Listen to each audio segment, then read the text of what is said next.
This is Daily Blast Live. We're talking about what you're talking about. You all ready for this? Mm-hmm. Dun, dun, dun, dun, dun. This is a sham.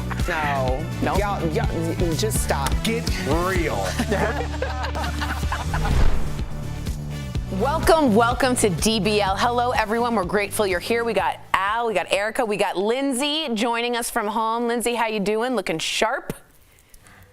Hey guys, happy Friday. My mom actually bought me this, so I'd like to shout her out for that. Susan. Well, your mom is super well dressed. That makes sense. I love Susan. She DMs me sometimes, just so everyone knows. I know she does. She really does. Awesome. I love it. All right, we've got a couple of very debatable topics to discuss today. As I'm sure you have heard, Justice Stephen Breyer is retiring for the Supreme Court. And yesterday, President Biden confirmed his campaign promise to nominate the first black woman ever to fill the seat. He also said the person will have, quote, extraordinary qualifications, character, experience, and integrity.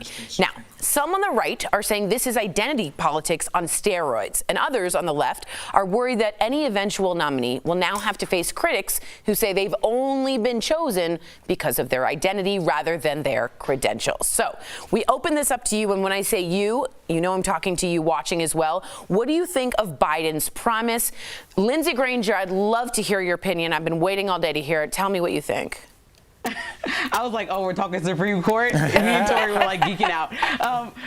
No, but everyone doesn't understand, like 95% of this country's history of Supreme Court justices have been white men. Let me just let that sit there. 95% since the country started have been white men. And so anytime we deviate from that, you hear people and critics saying, oh, you know, we're hiring somebody based on race, based on color. And it's like, no, what have white men benefited from have been affirmative action in their own regard. They call it the good old boy network. They call it nepotism.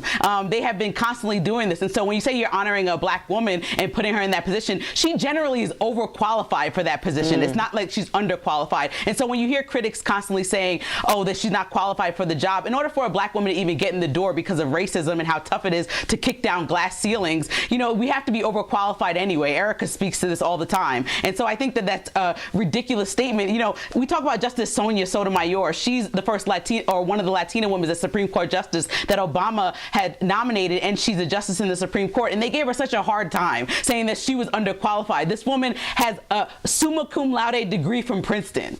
A summa cum laude degree from Princeton. And so that's what I mean about, like, what are we talking about when you compare it to the mediocrity of the counterparts that they're saying that she's underqualified against them? You know, it doesn't even make any sense. And so, you know, Biden has benefited from the black woman vote. We got him in office, period. I think, like, if you talk about Kamala Harris being on his ticket and how we pushed him through. And so if people saying he's doing identity politics, fine. Black women are the last ones to benefit from anybody's politics in general. And so I think Biden owes black women to do something for them. And so I'm not actually put off in any way by this. I think a black woman, it's actually a shame that a black woman hasn't been nominated to the Supreme Court in our country's history yet, knowing that we're wholly qualified for these positions, and like by far, and we haven't even been nominated yet. And so I think we're going to see a change with this, and it's nothing that deviates from anything that other politicians do. Ronald Reagan did the same thing, saying, I'm going to nominate the first woman and secure the first woman justice. But because it was a white woman, we didn't say anything about it, right? So now a black woman needs to take her turn and step into that position, just like a Latina woman did. And hopefully this can be the trend instead of something that's like a first, and we're in 2022. Well, she left no crumbs. Yeah, wow.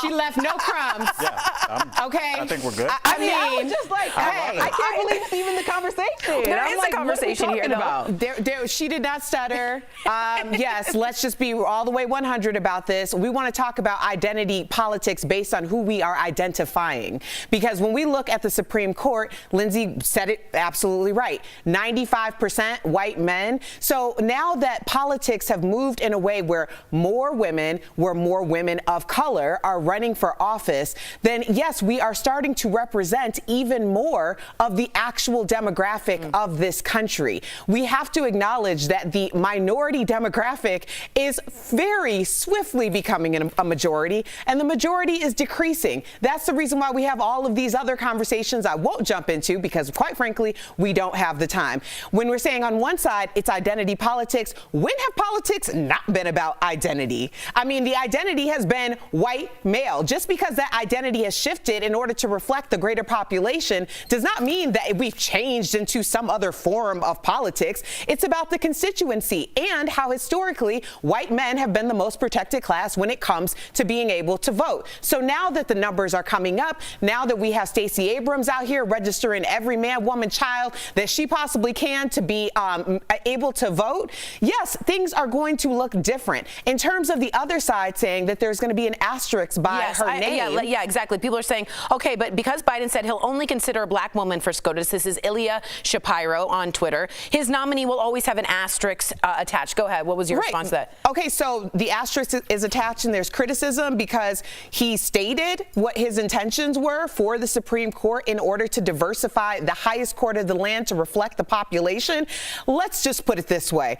Just honor whoever her name is was going to have that same criticism whether he identified what he was going to do beforehand or not. So that isn't even an argument. So here's my question to you, and I really appreciate you guys all saying this, and I'm hearing you, but some people say, why didn't he just do it instead of announcing it beforehand? And what you're saying is he just showed his intention, but was it, Al, simply to get the vote? Did it feel like it was bait, or was it simply like Reagan did, as someone wrote in Noah? This is a friendly reminder that Reagan pledged, like Lindsay said, in 1980 to appoint the first woman to the court. I mean, I don't think that it's shocking that when somebody gets in office, especially when they have been supported by a certain group. We saw Trump, I think he had 80% approval with the evangelicals. The woman that he put in was extremely religious. She'd only been practicing law for 2 years, and she now has a lifetime appointment to the Supreme Court. And that's what you do. When you get in office, you want to fulfill those promises, and you want to let people know that you were fulfilling the promises that you said when you were going in there. And he is letting people know, I said on day one I was going to have testing.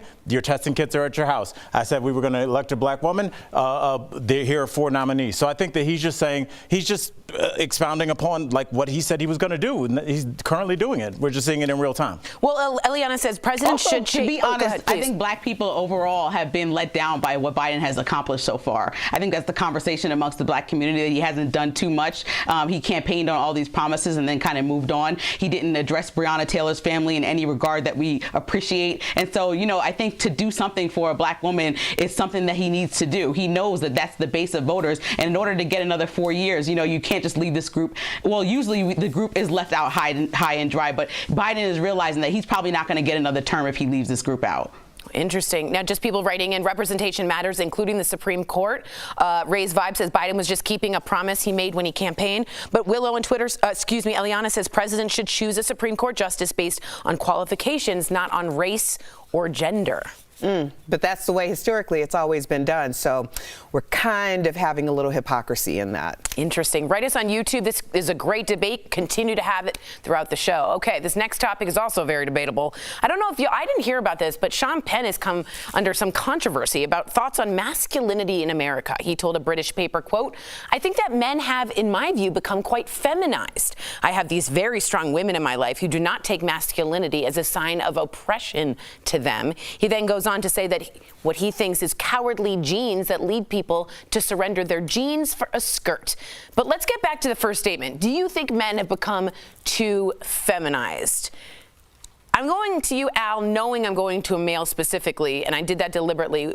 What is your thought on all of this? And then I am going to get... You're going to a confused male. Because I don't know. I've been seeing this, Lindsay and Erica, online more and more, I would say, the last couple of years, the weakening of the American male and this kind of, men saying out loud that they're an alpha male. I'm like, ew, what are you doing? Don't say that.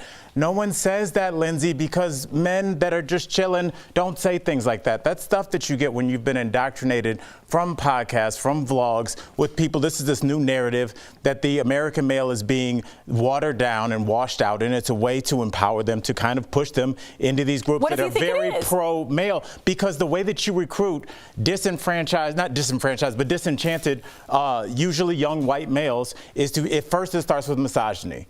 you say, oh, the reason you're an incel, the reason you're at home playing video games and you're a loser is because, Black and Puerto Rican men are taking our women. And you go, oh, that's interesting. Oh, that's it. And then you go over there and you go, you know what else? Some about the Jews, too. Let's talk about that. The Jews. And then now we're coming into the Proud Boys, the 3%ers, the Oath Keepers. It's a way to recruit white men that feel isolated. So that's all it is. It's saying, hey, if you feel like a weak man, it's because you are, and this country's doing it to you, and we'll help fix you. So let me ask you though, Lindsay. Like, let's for instance see Harry Styles, the Vogue cover that we all saw, and also in a skirt. We've had that, right? And then we've also had Billy Porter show up in amazing tuxedo dresses. If you're an old school gentleman like your dad, Al and Lindsay, like back then, that's kind of like crazy to you that would show up on like a magazine. So is that what we're talking about? And is that a bad thing?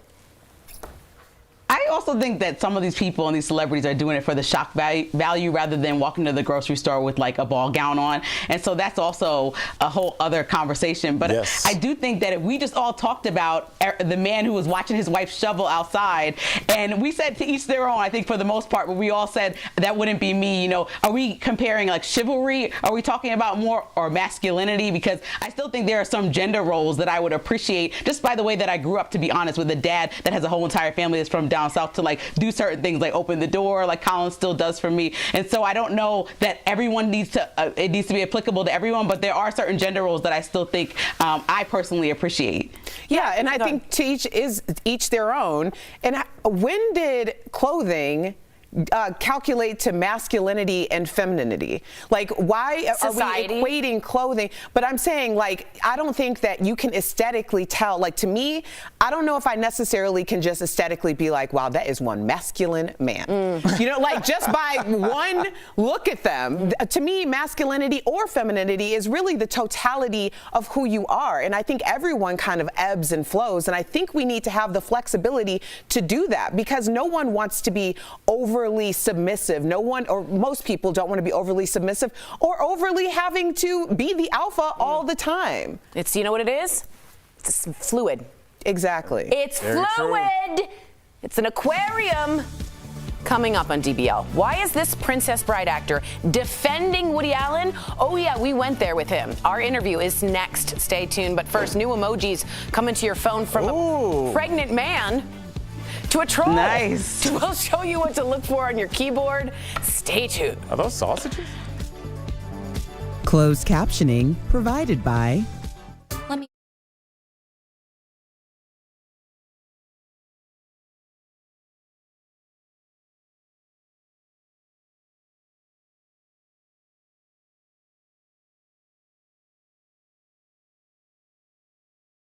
We have to get a new car, along with our.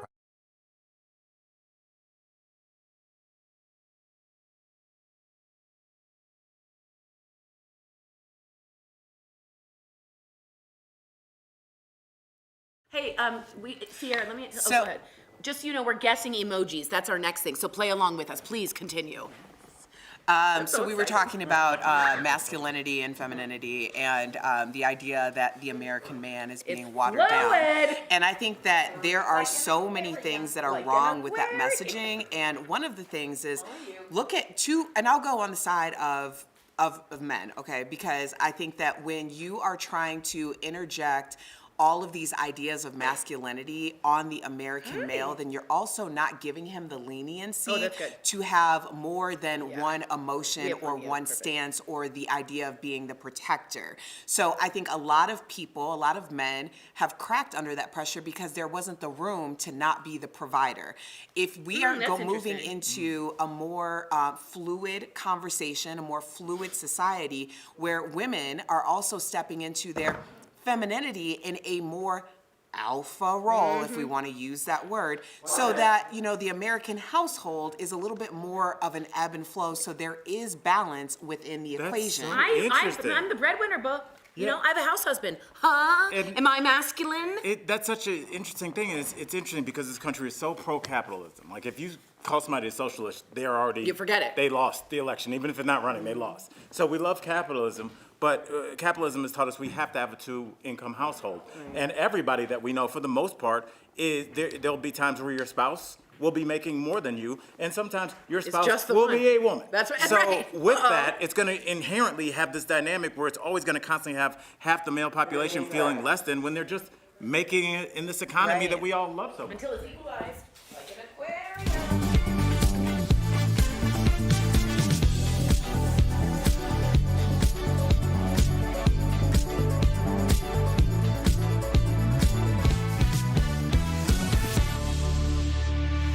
All right, welcome back. This is really exciting. There are new emojis coming. I wish I wasn't so excited. I'm so I excited. love this stuff. I do love it. And Lindsay, I know is excited. Okay, so your smartphone. So here they are. They're raising some eyebrows though, and other people are scratching their head. So first up, check out this new emoji for a pregnant man.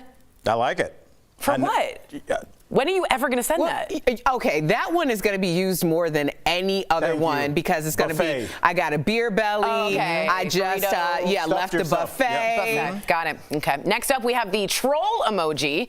I'm sure Jeff will get a lot of use out of putting this on. That's actually really detailed. It is, and it's sort of like. Yeah, I thought that purple thing, that weird purple face that is an emoji was a troll, but I guess this is an actual troll. It's an actual troll. I just want to let you know, I use emojis wrong, and Al has yelled at me for using the heart from the deck of cards versus like the real heart, and he's like, who selects that? Lindsay's in that weird area right before the flags start, and you're like, you should never be that far back in your emoji. She uses like the flan and the charts. Yes, I have another issue with the flags. That could be a whole Okay. There's also this is when you're going to go out partying. It's a new mirror disco. Yes. That's very Anthony. I am using that. Yeah. You know, I love my disco using ball. before for the party? Were you guys using the emoji that's blowing the confetti? I would put a little music sometimes note. That was it. That's your party? I don't have great parties. I think I would use a GIF for that. Yeah, so you could say either. All right, there's also a series of interracial handshake emojis. Let's see that. Those. Okay. Those are cool. Social justice, like that. Finally, there are a few new. I don't know if that's social justice story. I think that's just our world. You know, it's like if I shook hands with my husband, that's what it would look like. I mean, we're not like we shall overcome at the house. No, you know? But I think they're trying to Everything diversify. We are the world at the top of the Rocky Steps in Philadelphia. Maybe it's saying that people are making some $1 million deals diversely. That's true. You're right. All right. Finally, there's these, and these confuse me. These are the new smiley faces, including this melting face. I know what that's for. Is that when you're just like wasted? Yeah. Is that when you're wasted? Probably Okay. various substances. Okay. The saluting face, but it's only like I thought it was like super hot outside. Okay. And finally, a dotted line face. That's the one I don't get. Okay. Let's see that one, and then we're gonna go and let's see the dotted line. Do we have that one? There we go. Does it feel like you're losing yourself? Yeah, maybe. You're in Back to the Future picture. You're fading. You're fading. Or New Me, New You in January. Oh. With that Or new face, me, Lindsay? new me. You're very glasses. No, The you gotta emoji draw is your half new full. you. Like, Maybe. I'm done. It's a sad emoji. You swung. You swung. It went You somewhere. tried. I had nothing. I don't get the half salute either. Coming up on DBL, we caught up with the stars of Rifkin's Festival. Here, why Wallace Shawn will continue to support Woody Allen movies. I put the question to him, guys. Stay tuned for this. It's coming up.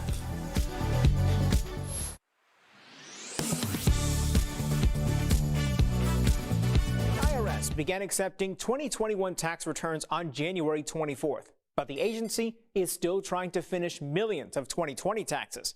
Many of them are paper returns, which are taking months to process.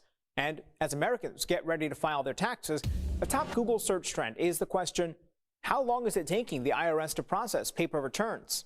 So let's verify. Are you more likely to receive your refund faster if you file your 2021 tax return electronically? Our sources are the IRS, accounting firm Keystone CPAs, and National Taxpayer Advocate Aaron Collins, an independent ombudsman within the Department of Treasury. Last summer, Collins' office found the average paper return took about twice as long to process compared to an electronic return. In her annual report to Congress this January, she said the IRS was excruciatingly slow at processing some paper returns. She found some cases where it took weeks just to open an envelope and up to 8 months for paper filers to get their refund. Meanwhile, electronic returns begin processing within a few hours, and most taxpayers received their refund in a few weeks. The advocate's office blames multiple factors for the backlog, like Congress requiring the IRS to divert resources to COVID-19 related issues, including the processing of stimulus checks. Keystone CPAs recommend its clients file electronically and encourage them to use direct deposit to receive their refund even quicker.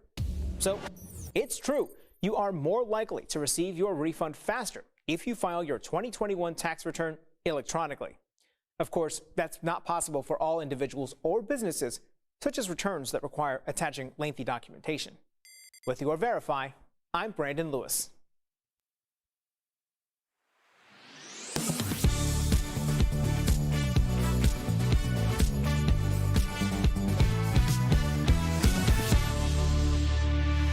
Welcome back. Rifkin's Festival is the latest film from controversial director Woody Allen.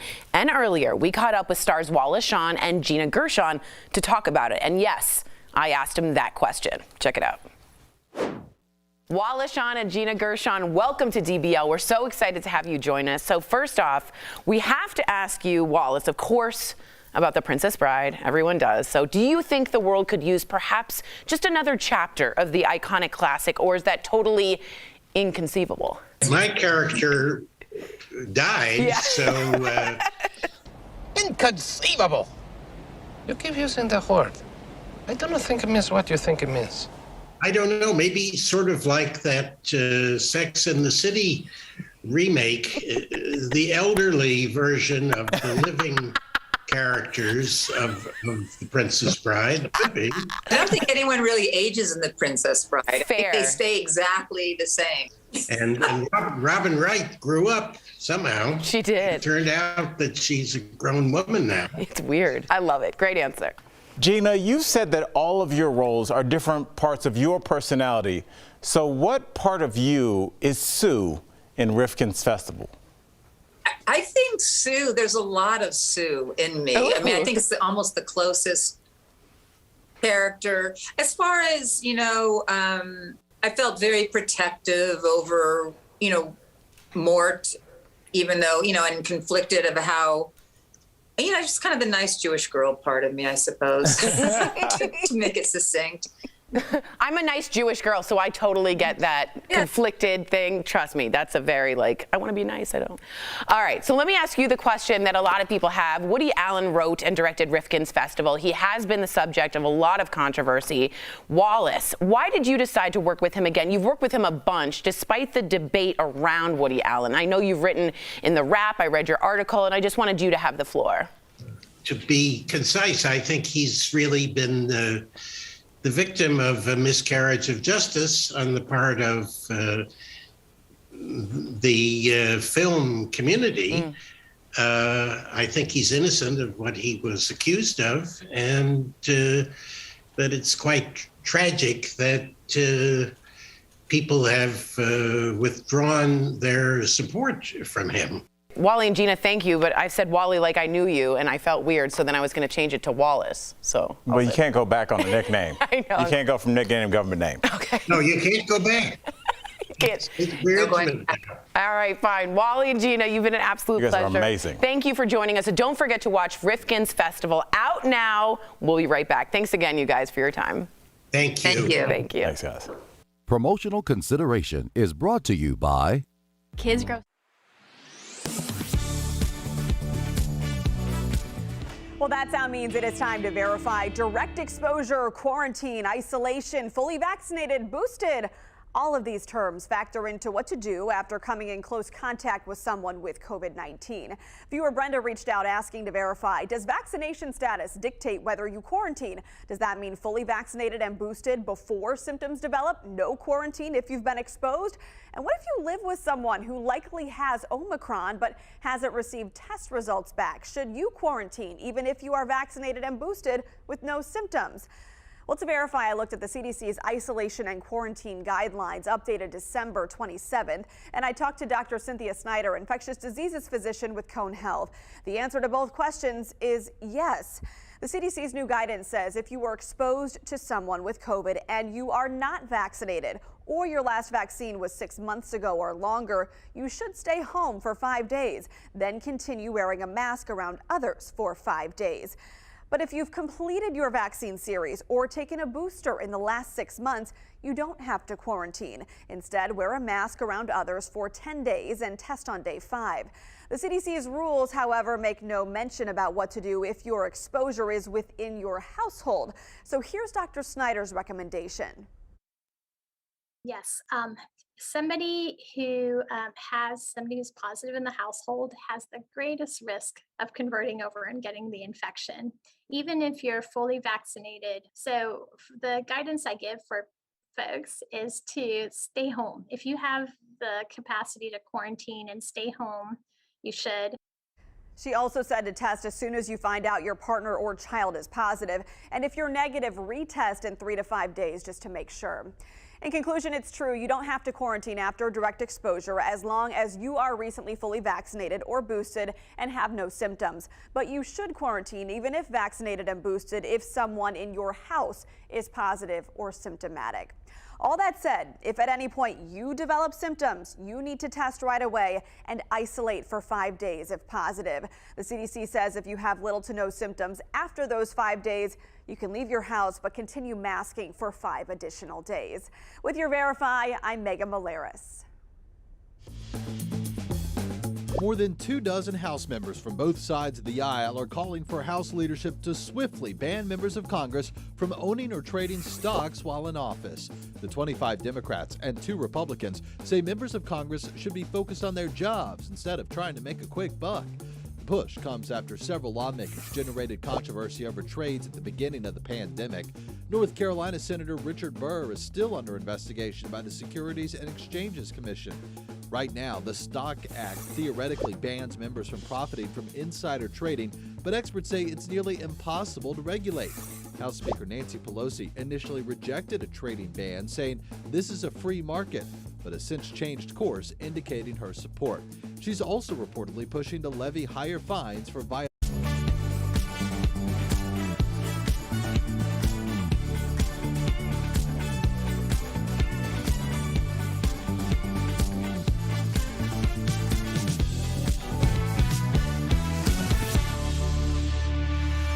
Welcome back. With the flu and COVID sweeping the nation, just how safe is your home from flu-rona?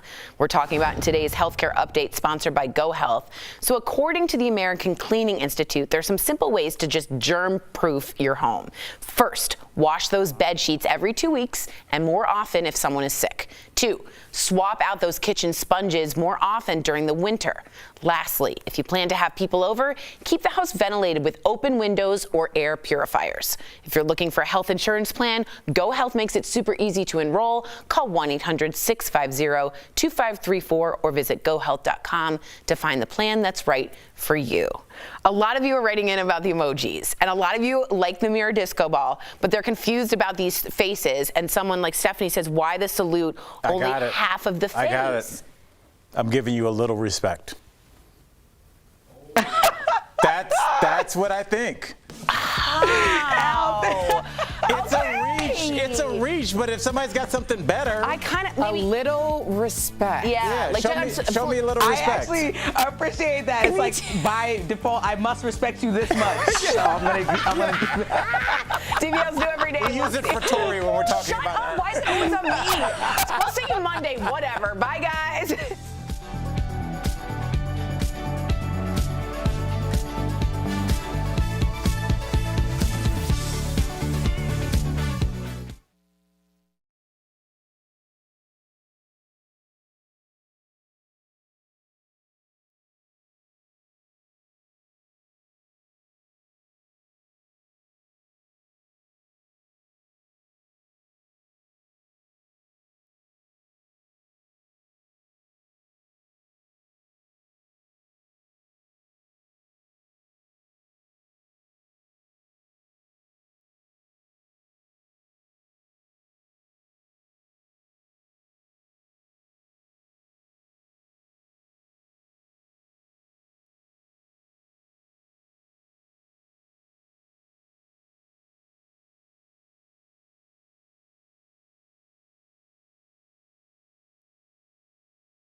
is Daily Blast Live. We're talking about what you're talking about.